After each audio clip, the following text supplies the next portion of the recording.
વિષય ગણિત ચેપ્ટર 3 સંખ્યા સાથે રમત એના વિશે આપણે અભ્યાસ કરતા. તો અગાઉના વિડિયો લેક્ચરમાં આપણે સ્વાધ્યાય 3.7 ના પહેલા બે દાખલાનો અભ્યાસ કર્યો હતો.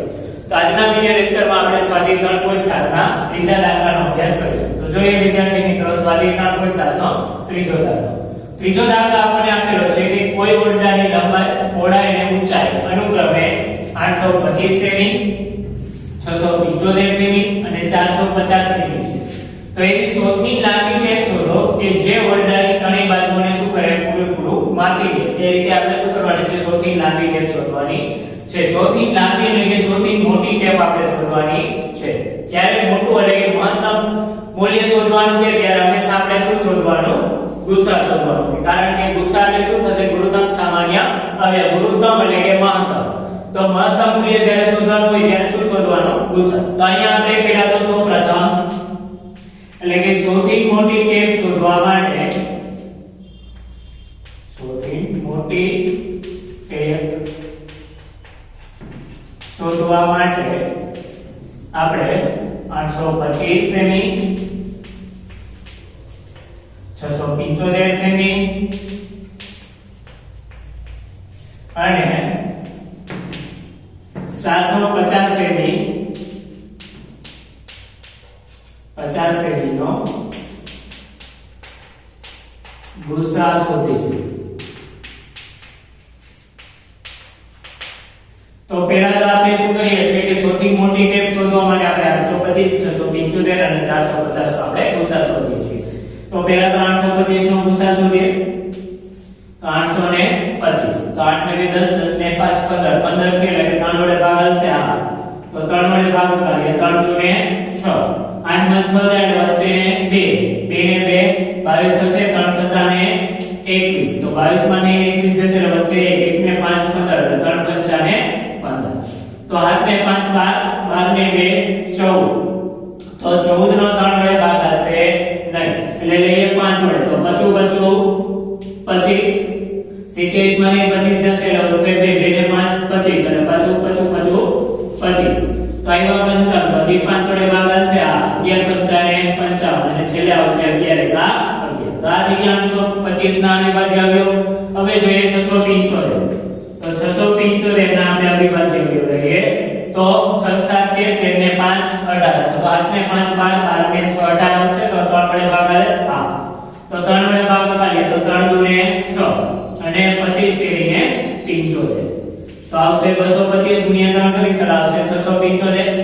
હવે હજી 3 વડે ભાગાશે. 5 ને 4 ના વડે 3 વડે ભાગાલીએ તો 3 સત્તા ને 21, 22 માંથી 21 જાય વધશે 1 ને 5 15 આવશે 3 પંચા ને 15 તો 75 તરી થશે 225. હજી 3 વડે આવશે તો 8 ને 5 12 આ 3 વડે હજી આવશે 25 તેરી ને 75 તો હજી 3 વડે ભાગ નો આલેલ આવશે 25 25 અને 5 એકા 5 તો આ થઈ ગયા 675 ના અવિભાજ્ય અવયવ. હવે લઈએ 450. તો 450 ના આપણે અવિભાજ્ય અવયવ શોધીએ. તો 450 માં પહેલા તો 2 વડે ભાગાશે. આ તો 2 2 4 2 2 4 5 માં 4 જાય વધશે 1 ને 0 10 થશે. 2 5 ને 10 આવશે 225. તો હવે 2 વડે ભાગાશે નહીં આવશે 3 વડે. તો થશે 75 તેરી 225 કે 75 ગુણ્યા 3 કરશો એટલે આવશે 225 કે 3 સત્તા 21, 22 માંથી 21 જાય એટલે 1 ને 5 15 આવશે 3 પંચા ને 15. હવે 75 એટલે આવશે 25 તેરી ને 75 બરોબર. હવે 25 એટલે આવશે 25 અને છેલ્લે આવશે 5 એકા 5. તો આ થઈ ગયા 825, 675 અને 450 ના અવિભાજ્ય અવયવ. તો અહીંયા લખીએ આપણે 825 ના અવિભાજ્ય અવયવ. તો 825 ના અવિભાજ્ય અવયવ કયા કયા છે? તો 3 ગુણ્યા 5 ગુણ્યા 5 ગુણ્યા અવયવ. પછી લખીએ આપણે 675 ના અવિભાજ્ય અવયવ. તો 675 ના અવિભાજ્ય અવયવ બરાબર તો 2 ગુણ્યા 3 ગુણ્યા 3 ગુણ્યા 5 ગુણ્યા 5 તો આ થઈ ગયા 675 ના અવિભાજ્ય અવયવ. ત્યારબાદ લખીએ આપણે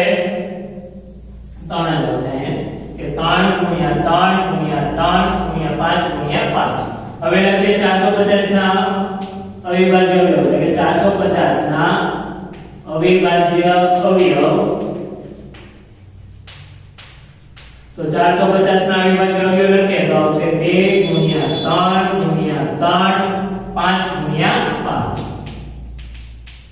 એટલે કે 2 3 3 5 5 તો હવે 875 675 અને 450 ના આપણે શું કરીએ છે સામાન્ય અવિભાજ્ય અવયવ લખીએ એટલે કે 825 675 અને 450 ના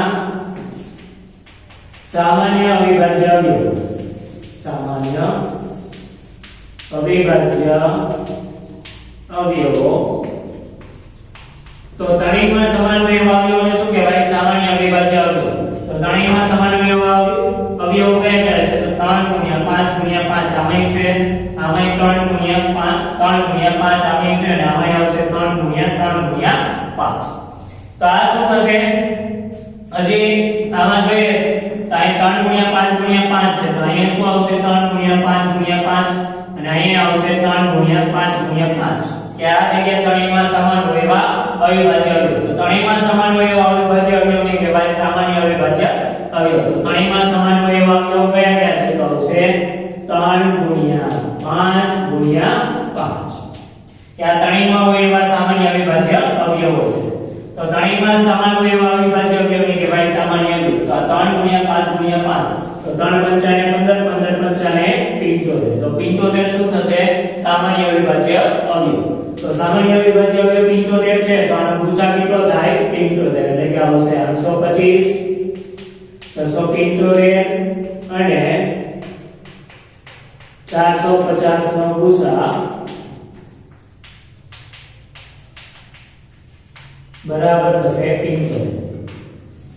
75 સેમી તો સૌથી મોટી ટેપની લંબાઈ કેટલી થશે તો સૌથી મોટી ટેપની લંબાઈ થશે 75 સેમી એટલે કે આમ સૌથી મોટી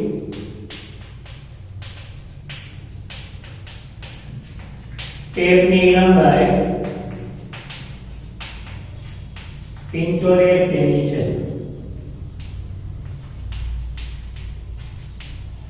બરોબર એટલે આના ઉપરથી આપણે કહી શકીએ કે સૌથી મોટી ટેપની લંબાઈ કેટલી છે તો સૌથી મોટી ટેપની લંબાઈ 75 સેમી છે તો અહીંયા આપણે ત્રીજો દાખલો જોયો હવે જોઈએ ચોથો દાખલો કે 6 8 અને 12 ની વિભાજ્ય તણાંકની સૌથી નાની સંખ્યા શોધો કે શું કરવાનું છે 6 8 અને 12 ની વિભાજ્ય એટલે કે ભાગી શકાય તેવી તણાંકની સૌથી નાની સંખ્યા આપણે શોધવાની છે તો તણાંકની સૌથી નાની સંખ્યા શોધવા માટે આપણે શું કરીએ છીએ સૌપ્રથમ આપણે 6 8 અને 12 નો લસાઅ શોધીએ છીએ એટલે કે સૌપ્રથમ 6 8 અને 12 નો લસાઅ શોધીશું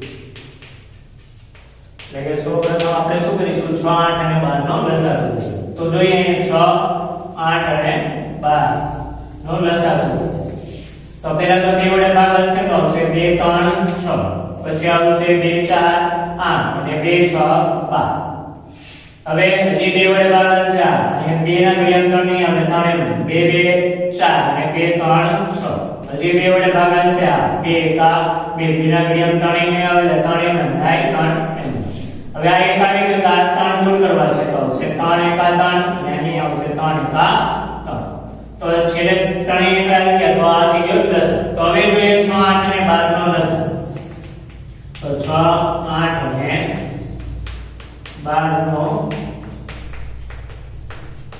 લસાઅ બરાબર તો આવશે 2 * 2 * 2 * 3 તો 2 2 4 4 નો 8 8 ને ઓલા 8 તેરીને 24 કે 2 2 4 4 નો 8 8 તેરીને 24 તો 24 શું થશે 6 8 અને 12 નો લસાઅ તો હવે તણાંકની સૌથી નાની સંખ્યા કઈ થશે તો 3 અંકોની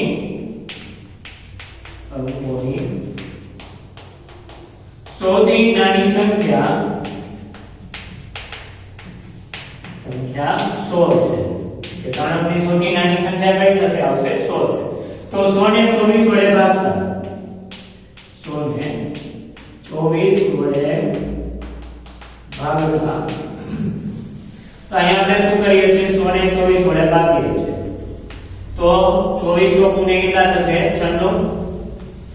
એટલે કે 100 માંથી આપણે 96 બાદ કરીએ તો મળશે 4. તો શેષ કેટલું વધે છે?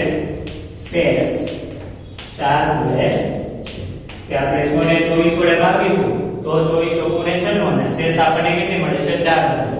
હવે માગ્યા મુજબની ત્રણ અંકોની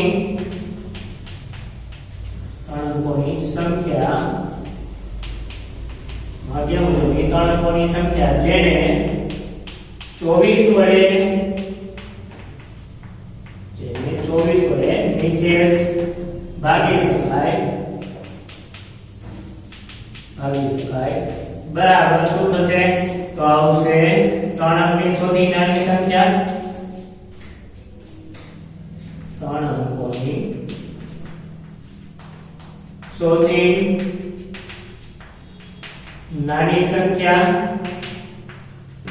માઈનસ શેષ પ્લસ આવશે લસા.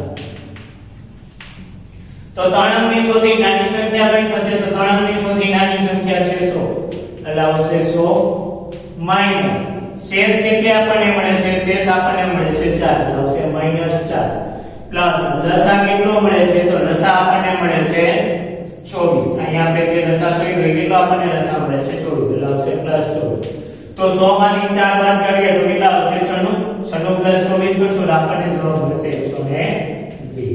તો 3 અંકોની સૌથી નાની સંખ્યા કઈ થશે? તો માગ્યા મુજબની 3 અંકોની સૌથી નાની સંખ્યા 120 છે. એટલે કે આ માગ્યા મુજબની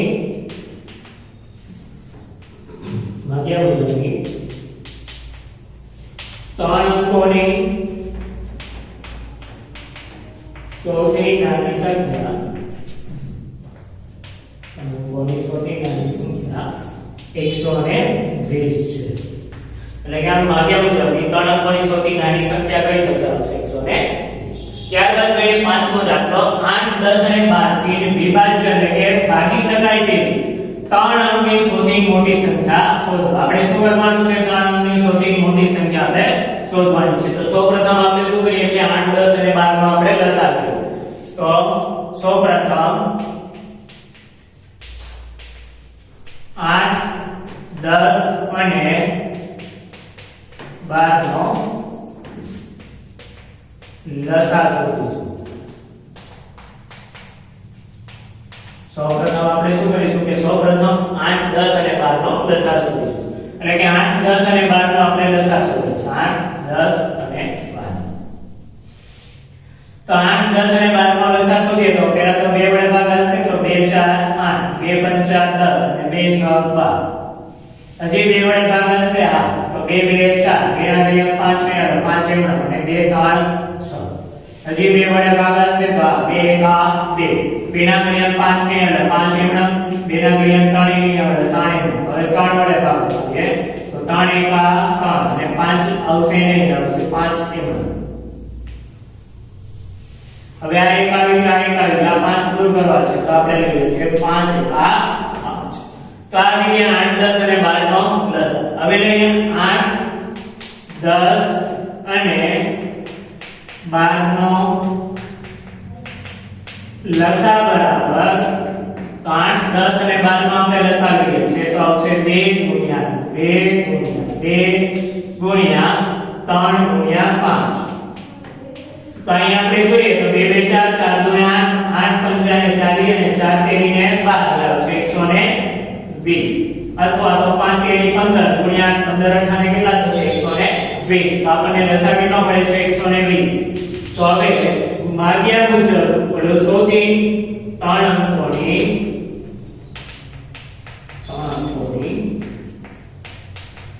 સૌથી મોટી સંખ્યા 3 અંકોની સૌથી મોટી સંખ્યા 999 છે. 3 અંકની સૌથી મોટી સંખ્યા કઈ છે? તો આવશે 999. તો 999 ને 120 વડે ભાગતા તો અહીંયા આપણે શું કરીએ છીએ? 999 ને 120 વડે ભાગીએ છીએ. તો 999 ભાગ્યા 120 તો 120 ભાગ્યા 999 કરીએ એટલે કે 999 ભાગ્યા 120 એટલે 12 × 96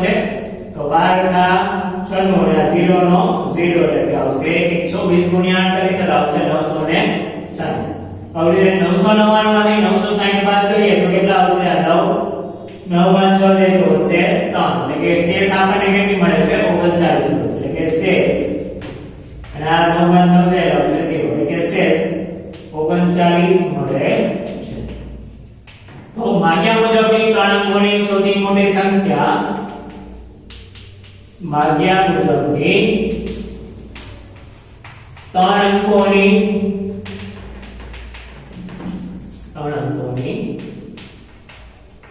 સૌથી મોટી સંખ્યા જેને 120 વડે નિશેષ ભાગી શકાય. માગ્યા મુજબની 3 અંકોની સૌથી મોટી સંખ્યા કે જેને 120 વડે શું કરી શકાય? નિશેષ ભાગી શકાય. બરાબર 3 અંકની સૌથી મોટી સંખ્યા, 3 અંકોની સૌથી મોટી સંખ્યા માઈનસ આવશે શેષ. કે 3 અંકની સૌથી મોટી સંખ્યા માઈનસ શેષ. તો 3 અંકની સૌથી મોટી સંખ્યા કઈ છે? 999 માઈનસ શેષ કેટલી આવે છે? 39. તો 999 માઈનસ 39 કરીએ એટલે 9 માં 9 જાય 0, 9 માં 3 જાય આવશે 6 અને 9 ના 9, તો કઈ આવશે? 960. તો માગ્યા મુજબની 3 અંકોની સૌથી મોટી સંખ્યા કઈ થશે? આવશે 960. એટલે કે આ માગ્યા મુજબની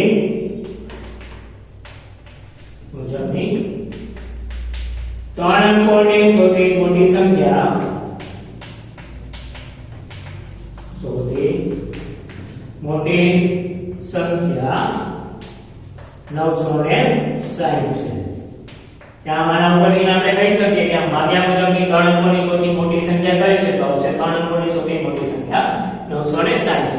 તો અહીં આપણે સ્વાધ્યાય 3.7 ના 5 દાખલા સુધી અભ્યાસ કર્યો. આવતા